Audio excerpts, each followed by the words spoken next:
Hello dear students, welcome to my channel. आज हम बच्चों मैनेजमेंट प्रिंसिपल से रिलेटेड टॉपिक करने जा रहे हैं। उसमें हम आज दो टॉपिक कवर करेंगे, concept of management principles and significance of management principles. तो एक एक करके हम ये दोनों टॉपिक्स कवर कर रहे हैं। ध्यान से सुनिएगा और चीज़ों को समझने की कोशिश कीजिएगा। चलिए नेक्स्ट स्लाइड पे चलते हैं। सबसे पहले कंसेप्ट ऑफ मैनेजमेंट प्रिंसिपल्स यानी कि मैनेजमेंट प्रिंसिपल्स अपने आप में हैं क्या, उनके बारे में जानने की कोशिश करते हैं। तो बेसिकली मैनेजमेंट प्रिंसिपल्स से रिलेटेड दो इम्पॉर्टेंट वर्ड्स का आपको बहुत ध्यान रखना है। वो है कि मैनेजमेंट प्रिंसिपल्स क्या होते हैं, ब्रॉड और जर्नल गाइडलाइंस होती हैं जो कि ह्यूमन बिहेवियर को जानने और डिसीजन मेकिंग में मैनेजर्स को मदद करती हैं। ठीक है, मैं एक बार फिर से रिपीट कर रहा हूं कि मैनेजमेंट प्रिंसिपल्स एक तरह की जर्नल गाइडलाइंस होती हैं, यानी कि एक तरह से गाइडेंस हमें देती हैं ताकि मैनेजर्स डिसीजंस ले सकें और ह्यूमन बिहेवियर को पहचान सकें। ये दो इम्पॉर्टेंट वर्ड इसमें जरूरी हैं, जर्नल गाइडलाइंस। ठीक है, अब हमें इस मैनेजमेंट प्रिंसिपल्स के कंसेप्ट को फर्दर और समझने के लिए ये जानना ज़रूरी है कि मैनेजमेंट प्रिंसिपल्स प्योर साइंस के प्रिंसिपल्स से डिफरेंट हैं। मैनेजमेंट के प्रिंसिपल्स टेक्निक्स से डिफरेंट हैं और मैनेजमेंट के प्रिंसिपल्स वैल्यूज से भी डिफरेंट हैं। एक एक करके आइए अब हम इनको डिस्कस कर लेते हैं।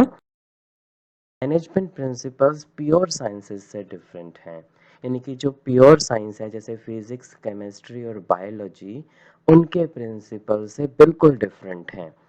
ठीक है, क्यों? क्योंकि मैनेजमेंट प्रिंसिपल्स जो हैं वो प्योर साइंस के प्रिंसिपल्स की तरह रिजिड नहीं होते, यानी कि बिल्कुल एकदम अपने आप को ना बदलने वाले नहीं होते। मैनेजमेंट प्रिंसिपल्स जो होते हैं वो परिस्थितियों के हिसाब से, सिचुएशन के हिसाब से अपने आप को बदल लेते हैं। जैसे कि मैं अभी हमने पढ़ा भी था कि मैनेजमेंट प्रिंसिपल्स ह्यूमन बिहेवियर से डील करते हैं, तो ह्यूमन बिहेवियर तो बदलता रहता है और ह्यूमन बिहेवियर बदलता है तो मैनेजमेंट प्रिंसिपल्स भी उसी चेंजेस के साथ साथ परिवर्तन अपने आप को कर लेते हैं, चेंज अपने आप को कर लेते हैं। और साथ के साथ बेटा टेक्नोलॉजी भी बदलती रहती है, तो टेक्नोलॉजी बदलती है उसके हिसाब से मैनेजमेंट प्रिंसिपल्स भी अपने आप को बदलते रहते हैं। इसका सबसे अच्छा एग्जाम्पल दिया जा सकता है यूज ऑफ आईसीटी, यानी कि इंफॉर्मेशन एंड कम्युनिकेशन टेक्नोलॉजी। जैसे जैसे बिजनेसेस में इस टेक्नोलॉजी का बहुत ज़्यादा यूज़ हो रहा है, उस हिसाब से मैनेजर्स ने और बिजनेसेस ने अपना काम करने का तरीका भी बदल लिया है।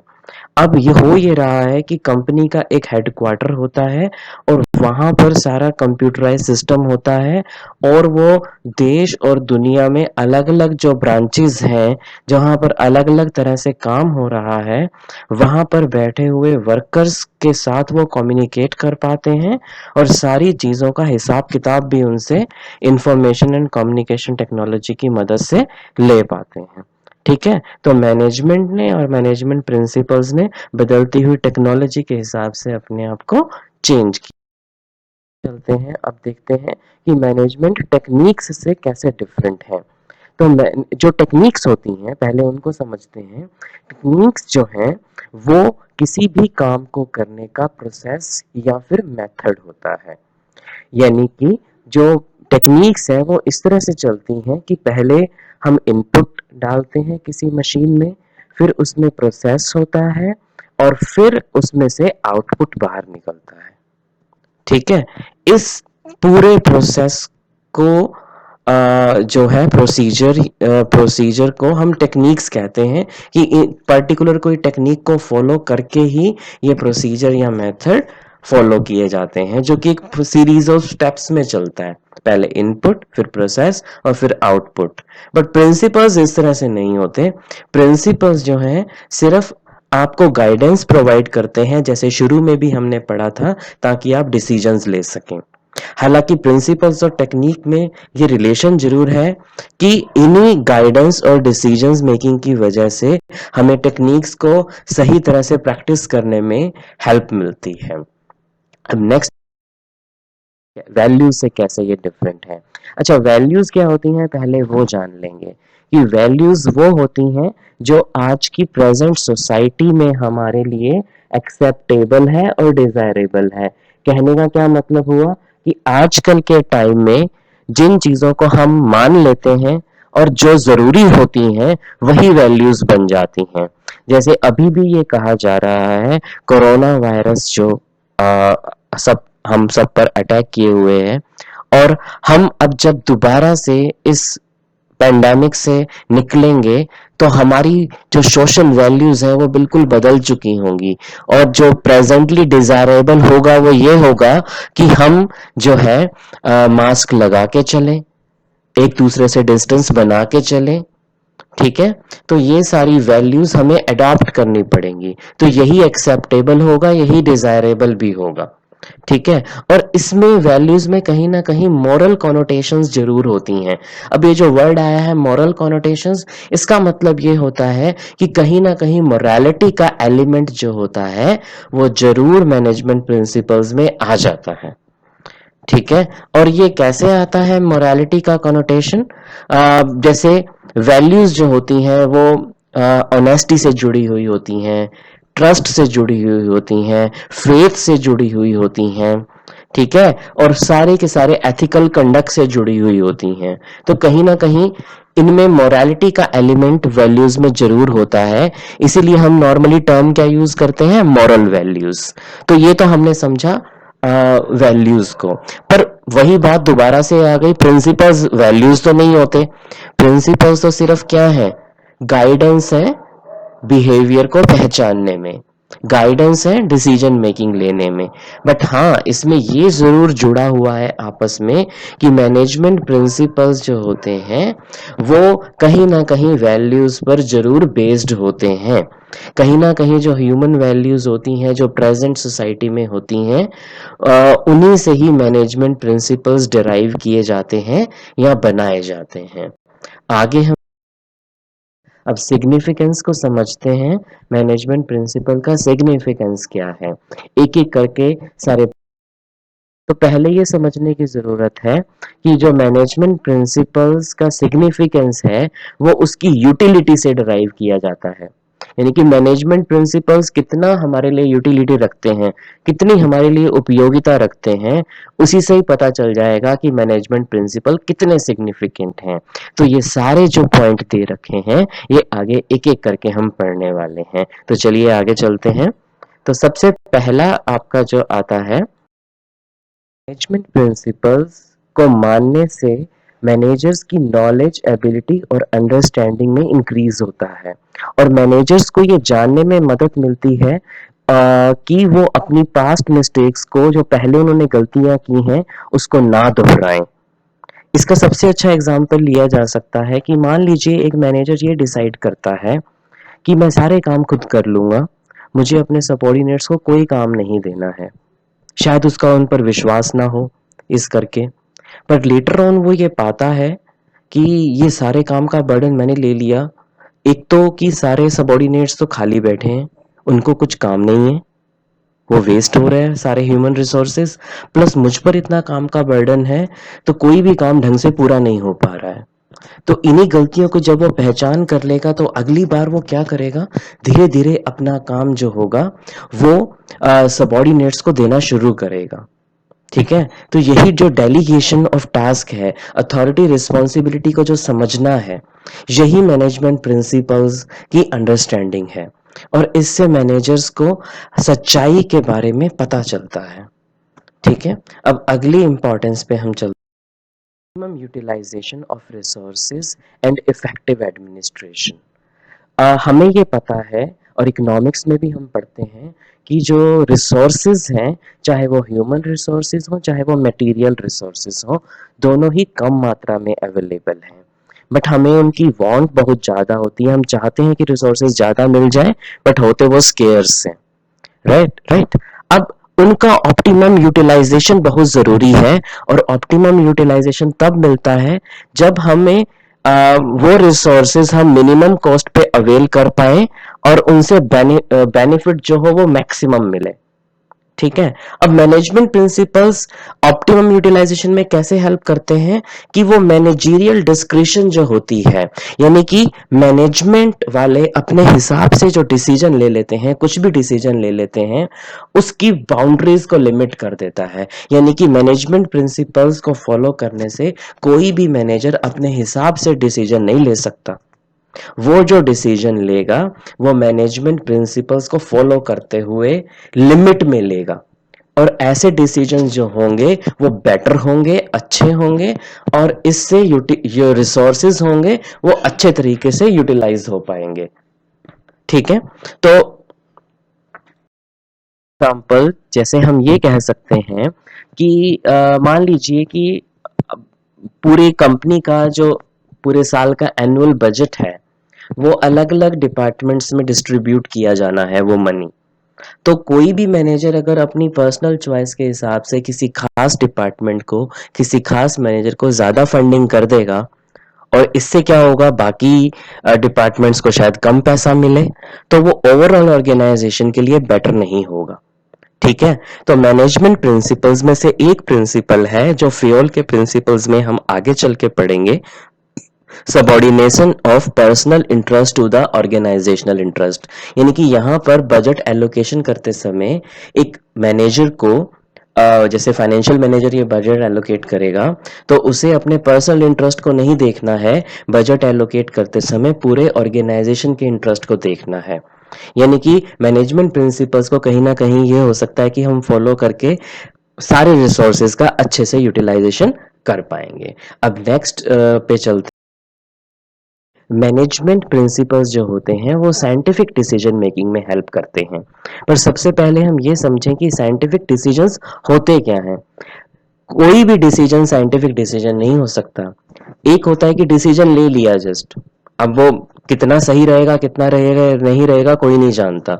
बट ऐसे डिसीजन साइंटिफिक डिसीजंस होते हैं जो कि थॉटफुल होते हैं, जस्टिफाइड होते हैं और बेस्ड ऑन फैक्ट होते हैं, और साथ ही साथ टाइमली, रियलिस्टिक और मेजरमेंट के ऊपर बेस्ड होते हैं, और जिनका इवैल्यूएशन किया जा सकता है, पता किया जा सकता है कि क्या गलत हुआ और क्या सही हुआ, और आगे उसमें सुधार भी किए जाने की गुंजाइश हो।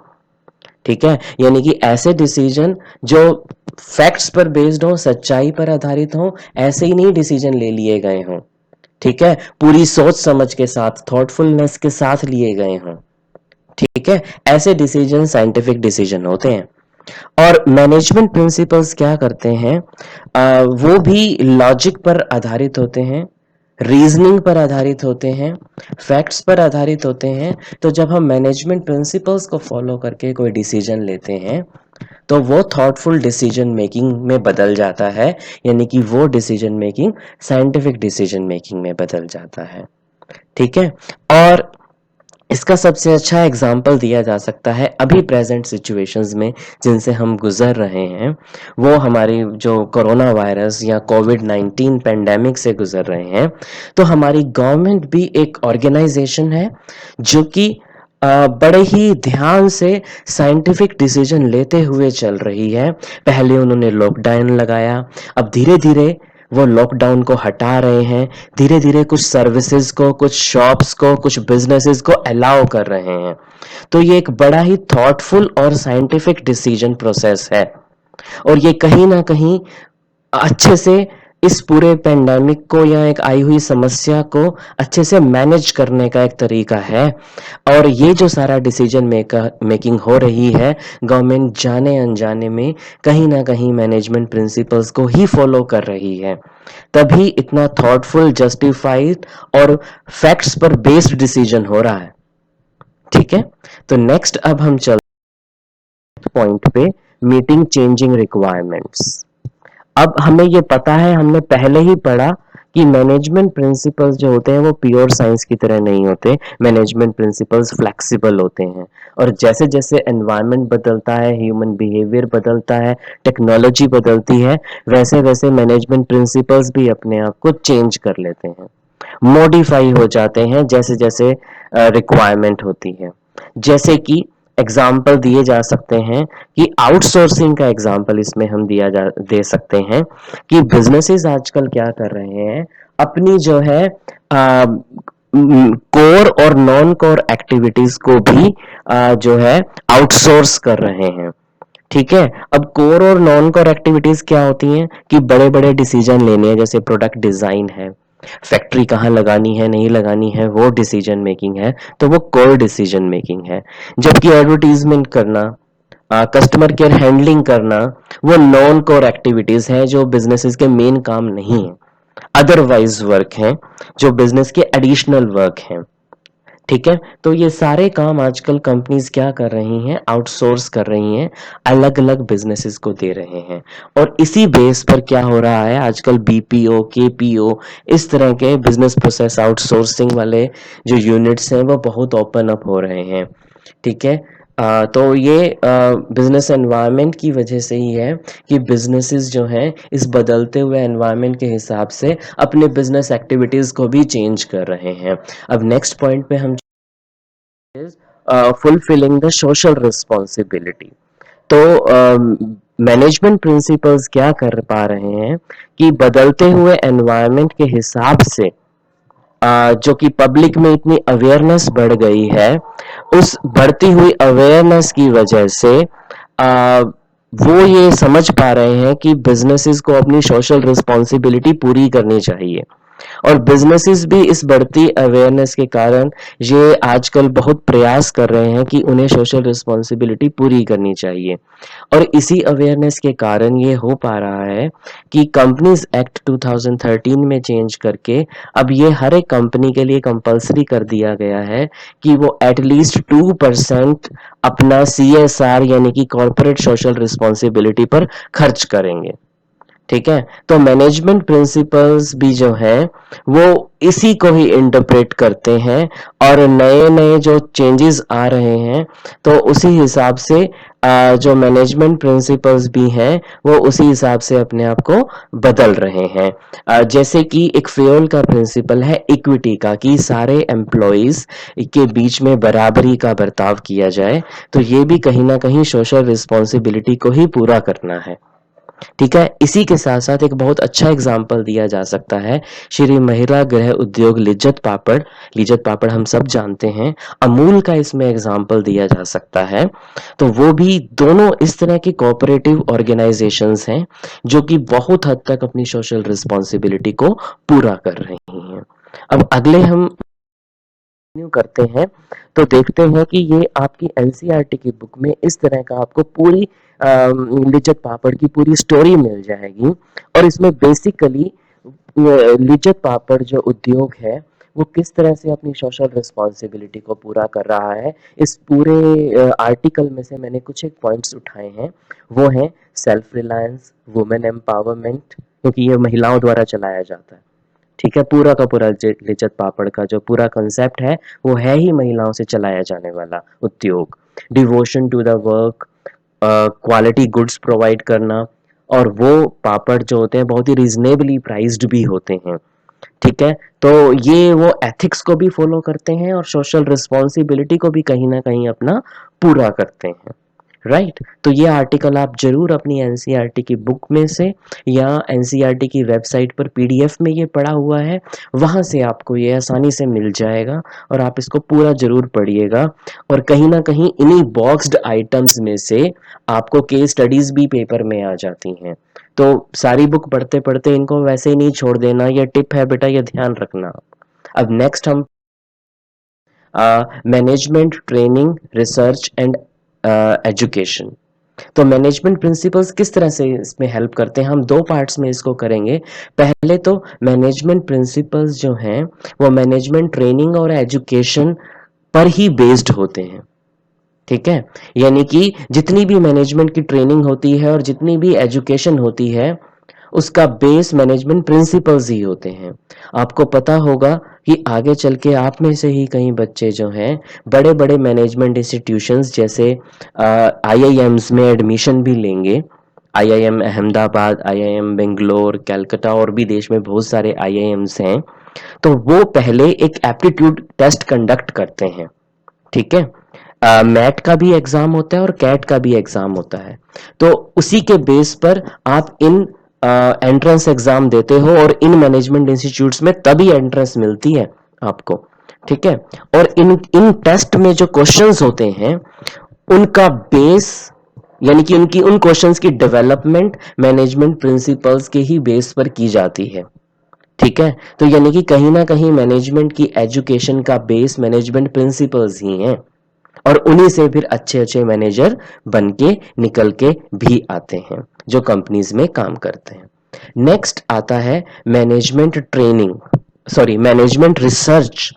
तो मैनेजमेंट प्रिंसिपल्स जो हैं वो नई नई मैनेजमेंट टेक्निक्स को डेवलप करने, उन पर रिसर्च करने में भी हेल्प करते हैं।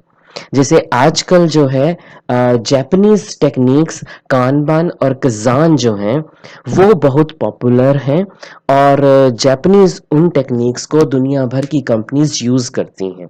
तो मैनेजमेंट प्रिंसिपल्स जो पहले के बने हुए हैं उनमें अंदर मैनेजमेंट प्रैक्टिसेस की रिसर्च करने में ये हेल्प करते हैं मैनेजमेंट प्रिंसिपल्स।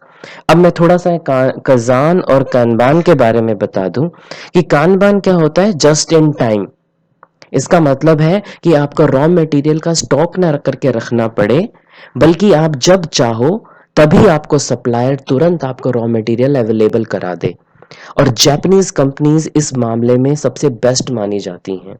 वहां पर किसी भी कंपनी को अपनी फैक्ट्रीज के लिए रॉ मटेरियल स्टोर नहीं करके रखना पड़ता। वो फोन करते हैं तो विद इन अ टाइम उनको रॉ मटेरियल सप्लाई हो जाता है। और सोचिए आप कितना सारा टाइम उनका बचता होगा और कितनी सारी कॉस्ट जो स्टोर करने पर आती है वो बचती होगी। अब मेरी आपको एक रिक्वेस्ट है कि आप कजान के बारे में अपनी एनसीईआरटी की बुक में से डिटेल में पढ़ें, ठीक है। उसमें कानबान के बारे में भी मिल जाएगा, और भी जो रिसर्च वर्क हो रहा है मैनेजमेंट प्रैक्टिसेस में वो भी आपको बॉक्स आइटम में मिल जाएंगी, ढूंढिएगा और पढ़िएगा। अब इसी पर बेस्ड कुछ क्वेश्चन है आपकी प्रैक्टिस के लिए, तो एक एक करके हम इसको डिस्कस करेंगे। तो management principles are not, not को जरा ध्यान दीजिएगा, universal, flexible, absolute and behavioural.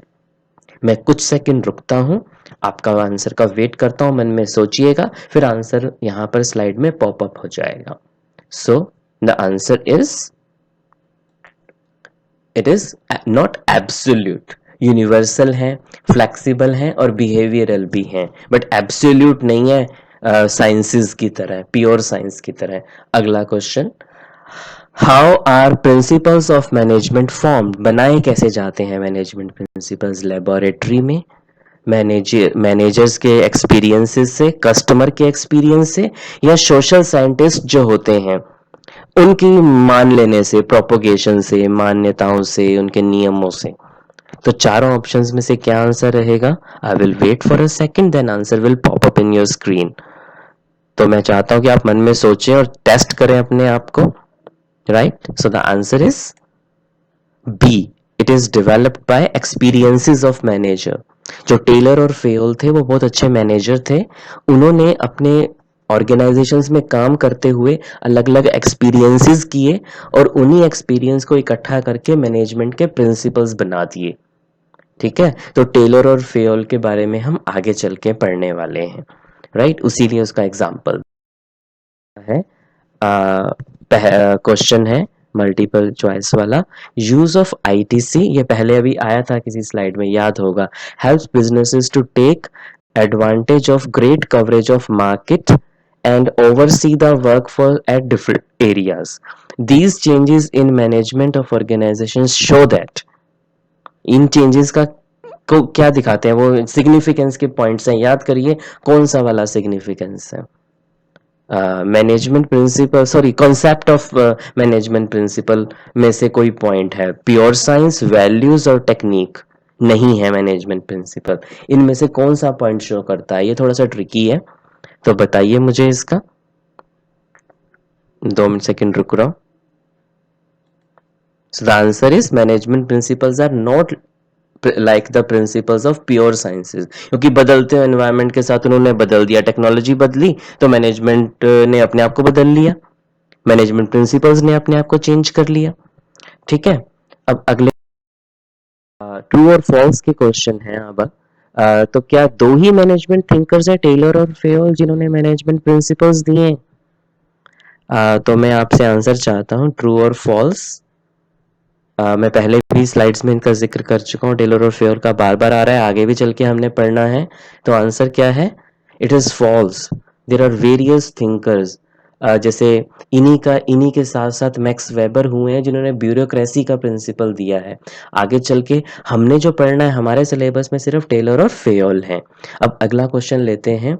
while practicing principles of management, values cannot be neglected, as business have to fulfill ethical responsibility, social responsibility towards the society। तो ये कहीं ना कहीं management principal और वैल्यूज के बीच में रिलेशन बता रहा है। तो क्या ये ट्रू है या फॉल्स है statement?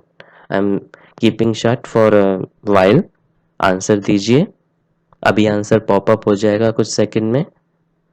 So the answer is true. ये कहीं ना कहीं रिलेशन है वैल्यूज और मैनेजमेंट प्रिंसिपल्स के बीच में। Right, the next question is principal equip the manager to oversee the cause and effect relationship of their decision and actions। क्या ये सही है या गलत है स्टेटमेंट? पढ़िए और आंसर दीजिए, 2-3 सेकंड रुक रहा हूं। सो द आंसर इज ट्रू। ठीक है, वन वर्ड में आपको आंसर करना है। So the question is outsourcing of core and non core business activities represents which scientific which significance of principles of management. अभी हमने 6 सिग्निफिकेंस पढ़े हैं, उनमें से किस में ये आया था वो बताइए। कुछ सेकंड में रुक रहा हूं। सो the answer is meeting changing environment requirement. ठीक है, उसमें ये एग्जाम्पल दिया था हमने आउटसोर्सिंग का, अच्छे से याद कीजिए नहीं तो दोबारा देखिए इसको। राइट, नेक्स्ट आ रहा है आपका question. Principles of management limit the boundaries of managerial discretion so that their decisions may be free from personal prejudice and बायस। ये एग्जैक्ट लाइन जो है कहीं ना कहीं सिग्निफिकेंस में आई थी, तो वो आपको सिग्निफिकेंस बताना है। That is optimum utilisation of resources and effective administration. ये सेकंड पॉइंट आया था आपका।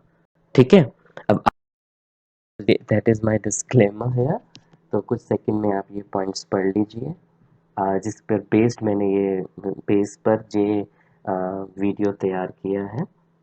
And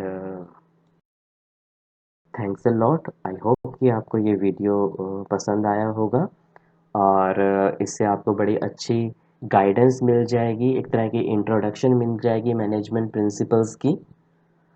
thanks you again for watching.